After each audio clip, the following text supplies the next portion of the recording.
एक दिन दरबार में एक अमीर व्यापारी आया। वो दूर देश से यात्रा करके आया था।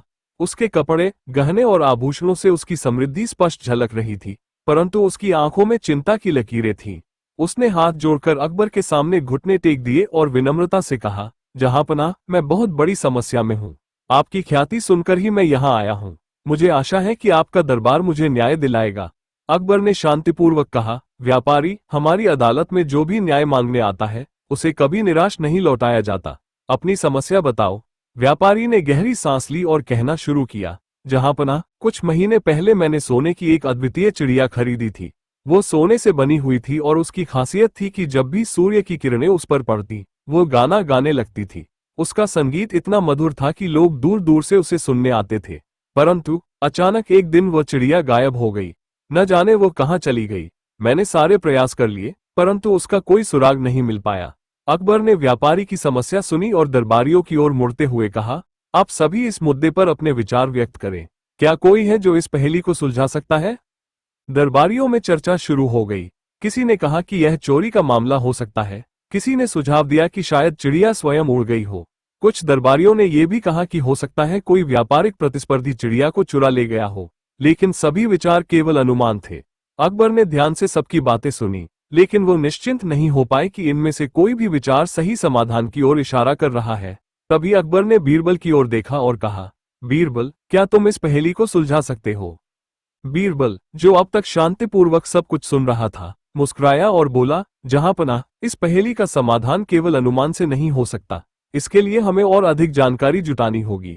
मैं इस मामले को सुलझाने का प्रयास करूंगा, परंतु मुझे इसके लिए 3 दिन का समय चाहिए।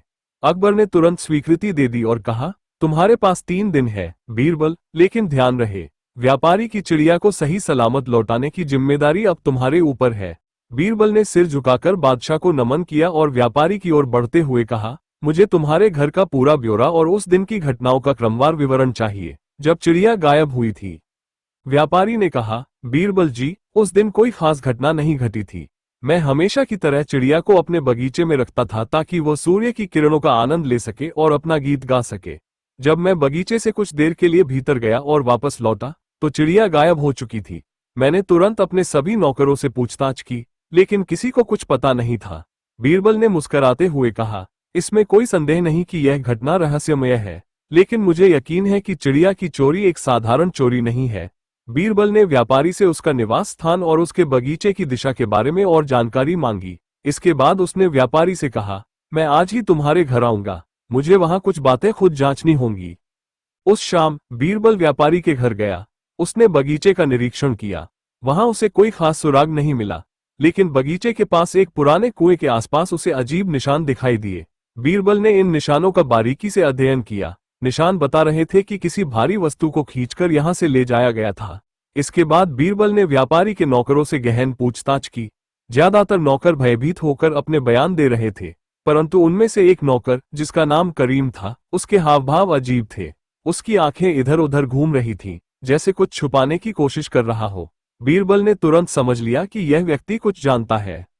बीरबल ने सोचा कि सीधे तौर पर करीम से पूछने से वह सच नहीं बताएगा, इसलिए उसने एक चाल चली। उसने अकबर को ये योजना बताई और कहा कि इस पहेली को सुलझाने के लिए उसे अगले दिन सभी दरबारियों के सामने एक विशेष नाटक करना होगा। अकबर ने उसे अनुमति दे दी। अगले दिन दरबार में बीरबल ने घोषणा की, जहांपनाह, मुझे लगता है कि चिड़िया के गायब होने के पीछे कोई अदृश्य शक्ति काम कर रही है, लेकिन मैंने एक ऐसा तरकीब खोजी है जिससे सच्चाई सामने आ जाएगी। इसके बाद बीरबल ने करीम को बुलवाया और दरबार में एक बर्तन मंगवाया। उसने सबके सामने कहा, इस बर्तन में जादुई पानी है। जब मैं इसे उस व्यक्ति के सिर पर डालूंगा जिसने चिड़िया चुराई है, उसका सिर काला हो जाएगा। करीम घबराने लगा। जैसे ही बीरबल ने बर्तन को उठाया और पानी डालने के लिए उसकी ओर बढ़ा, करीम ने डर के मारे चिल्लाकर कहा, मुझे माफ कर दीजिए, मैंने ही चिड़िया चुराई थी। करीम ने यह भी कबूल किया कि उसने सोने की चिड़िया को बेचने के लिए किसी व्यापारी के पास छुपा कर रखा था। बीरबल की चतुराई ने न केवल चिड़िया का रहस्य सुलझाया, बल्कि चोर को भी पकड़ लिया। अकबर ने बीरबल की बुद्धिमानी की प्रशंसा की और चिड़िया व्यापारी को लौटा दी गई। बीरबल की सूझबूझ ने एक बार फिर साबित किया कि वह सिर्फ अकबर का दरबारी नहीं, बल्कि न्याय और बुद्धि का प्रतीक था।